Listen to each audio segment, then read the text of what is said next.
What is photo industrialization? Photo industrialization అంటే ఏంటి తెలుసమ్మా? Early stage of industrial growth. So before big factories రాకముందు, అంటే బిగ్ ఫ్యాక్టరీస్ కన్స్ట్రక్ట్ చేయకముందు industrial growth, early stage of industrial growth అనమాట. So ఆ టైంలో పీపుల్ గూడ్స్ ని ఎలా తయారు చేసేవారు? ఇళ్లలో తయారు చేసేవారు. దానే ఫోటో ఇండస్ట్రియలైజేషన్ అని అంటారు. ఓకేనమ్మా, డన్. ఇండస్ట్రియలైజేషన్ అంటే ఏం తెలుసమ్మా? సో ఈ యొక్క ఇండస్ట్రీస్ ఏర్పడక ముందు జరిగిన ఒక చిన్న తరహా పారిశ్రమలు పెరుగుతాయి అనమాట. ఇది గ్రామాల్లో ఇళ్లలో చిన్న చిన్న వస్తువులు తయారు చేసి వ్యాపారులకు అమ్మే కాలం. ఓకేనా, అదే photo industrialisation. The first point, the farmers had small plots of land which could not provide work for all the members of the family. దాని స్మాల్ ప్లాట్స్ ఆఫ్ ల్యాండ్ ఏంటి? Small piece of land. ఓకేనమ్మా, done. Farming కోసం use చేసేది families. ఇంటికి అర్థం ఏంటి తెలుసమ్మా? రైతులు చిన్న చిన్న భూమి మాత్రం ఉండేవి. ఈ చిన్న భూమి మొత్తం కుటుంబానికి పని ఇచ్చేంత పెద్దది కాదు. అందువల్ల కుటుంబ సభ్యులందరికీ సరిపడా పని ఆదాయం లభించేది కాదు. అంటే రైతులు వద్ద ఉన్న భూమి చాలా చిన్నది, పంటలు ఎక్కువగా ఉండేది కావు. సో భూమి చిన్నది కాబట్టి ఒక కుటుంబంలోని ప్రతి ఒక్కరికి వ్యవసాయంలో పని దొరకపోయేది. పొలం నుండి వచ్చే ఆదాయం తక్కువగా ఉండడంతో కుటుంబాలు ఇతర పనులు చేసుకోవాల్సి వచ్చింది. అది పాయింట్ అర్థం. They took advances from merchants and worked for them. రైతులు లేదా వర్కర్స్ వ్యాపారుల నుండి ముందుగానే కొంత డబ్బు తీసుకొని వారి కోసం వస్తువులు తయారు చేసే పని చేసేవారు. అంటే ముందస్తు డబ్బు తీసుకున్నందుకు వారు ఆ వ్యాపారులకే పని చేయాల్సి వచ్చేది.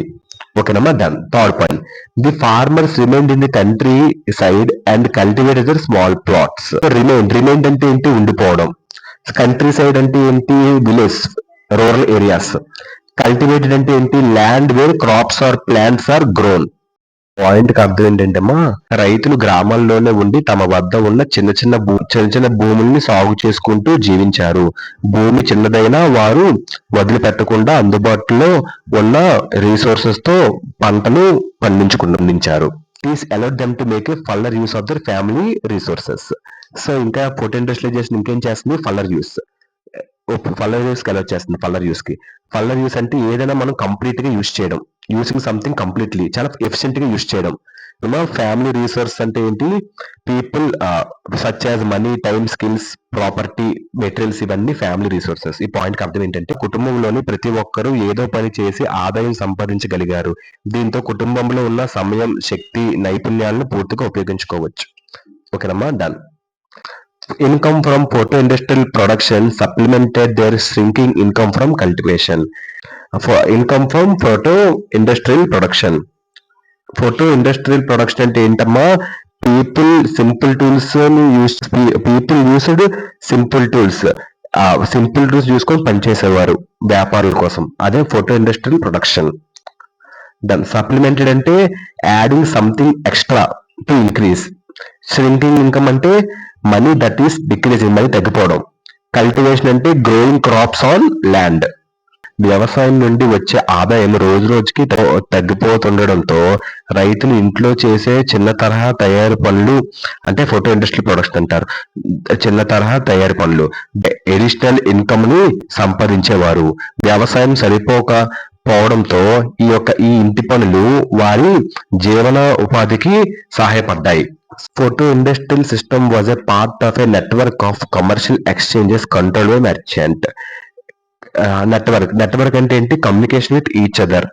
కమర్షియల్ ఎక్స్చేంజెస్ అంటే buying and selling goods and services between people, business, countries. అది కమర్షియల్ ఎక్స్చేంజెస్. కంట్రోల్డ్ అంటే ఏంటి? మేనేజ్ చేయడం.